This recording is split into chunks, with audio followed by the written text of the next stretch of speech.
aynasalarımız. Yine bu da halasa Xiva əvəzlənəcək aynalarımız üstüne gəlib onu attık. Görüb bahasını bərabərəsə biri içki taşqı Mopri'dan 4 tane ayna, Aktan 3 tane ayna. İçəb qırıb verdik. İçine satılan gələn taşab işləb verdik. Bu tərəfdə 241-60'lık Rəzmirdə olan aynalar. Bunlarımızın ortasına sıfırlada işləb verdik. Adağın pastafkələrindən koyub.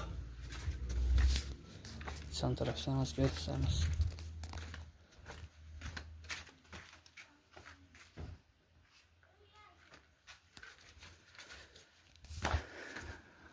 Ban tərəflərin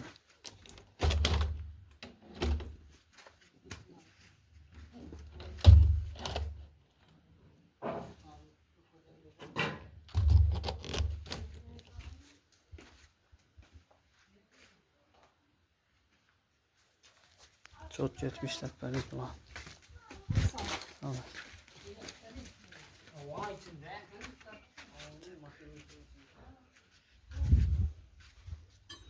Bu taraftan şu Kətdə Rəzmirdəki aynamız. Şişəsine gələcək olsaq pepinli şişə, kara şişədən sat verdik.